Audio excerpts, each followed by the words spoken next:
حیدرآباد آج بھارت کا چوتھا سب سے بڑا آبادی والا شہر مانا جاتا ہے، انفارمیشن اور ٹیکنالوجی کا ہم مانا جاتا ہے، لیکن کبھی اس کی حیثیت ایک ریاست کی تھی اور بھارت کی بہت مالدار، بہت مشہور ریاست تھی اور دنیا بھر میں اس کا چرچا تھا۔ حیدرآباد اتنی بڑی ریاست تھی جس کا رقبہ انگلینڈ سے بڑھا ہوا تھا، اسکاٹ لینڈ سے بڑھا ہوا تھا اور انگلینڈ کی اس ریاست نے مدد کی تھی۔ 1941 کی مردم شماری کے مطابق ریاست حیدرآباد کی آبادی 1,60,00,000 افراد پر مشتمل تھی اور اس کا کل رقبہ تھا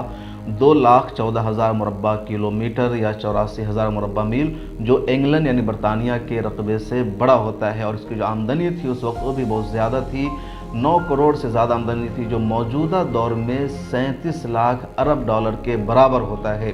ریاست حیدرآباد کی خصوصیت یہ تھی کہ ریاست سعودی عرب کی مدد کرتی تھی۔ مکہ مدینہ میں بجلی اور پانی کا جتنا خرچ آتا تھا وہ پورا خرچ ریاست حیدرآباد سنبھالتی تھی، حاجیوں کی بہت مدد کرتی تھی، تعلیم پر اس ریاست نے بہت زیادہ خرچ کیا، یعنی خوشحال ریاست تھی، دنیا بھر میں اس کا چرچا تھا۔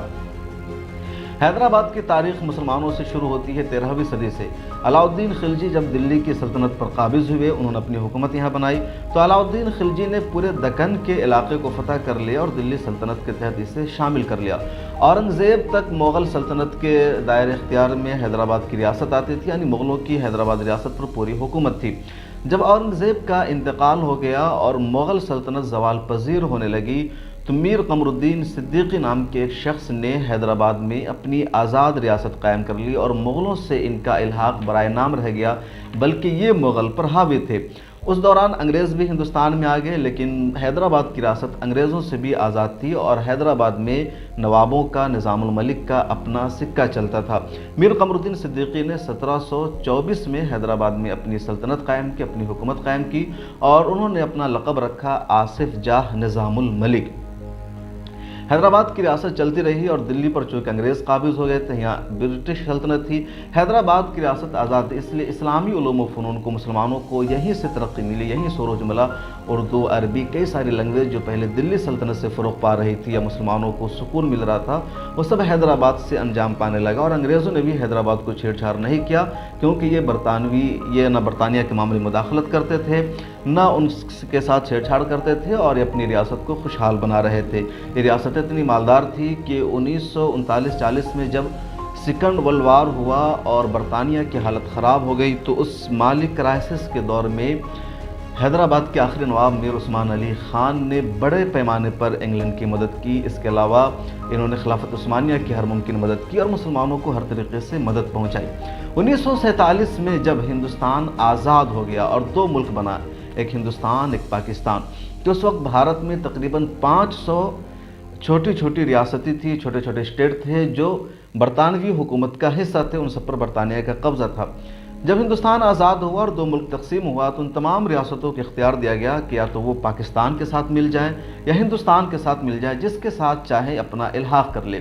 اس بیچ حیدرآباد کی ریاست نے نہ تو پاکستان کے ساتھ جانے کا فیصلہ کیا اور نہ ہی ہندوستان کے ساتھ رہنے کا فیصلہ کیا، بلکہ حیدرآباد کے میر عثمان نواب علی خان جو آخری سلطان تھے یا آخری نواب تھے، انہوں نے فیصلہ کیا کہ ہم ایک آزاد ریاست کی حیثیت سے رہیں گے، نہ تو ہم ہندوستان کے ساتھ جائیں گے نہ پاکستان کے ساتھ جائیں گے، لیکن بدقسمتی سے ایسا نہیں ہو پایا۔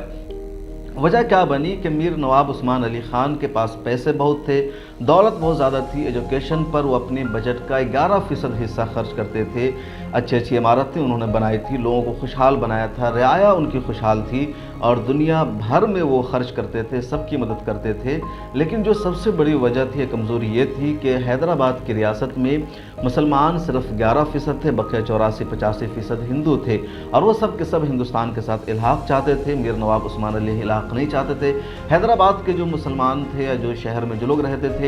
وہ بھی اس کے خلاف تھے، الحاق نہیں چاہتے تھے، بہت زیادہ پریشانیوں کا عالم تھا، کریں تو کیا کریں۔ دوسری طرف حیدرآباد کی ریاست کے پاس منظم فوج نہیں تھی، چنانچہ ہندوستان کی حکومت نے یا حکومت ہند نے ستمبر 1948 میں 5 طرف سے ریاست حیدرآباد کا گھیراؤ کر لیا، حملہ کر دیا۔ 4-5 دنوں تک جنگ چلتی رہی اور بالآخر ہندوستان کی فوج نے اس پر کنٹرول کر لیا، قبضہ کر لیا۔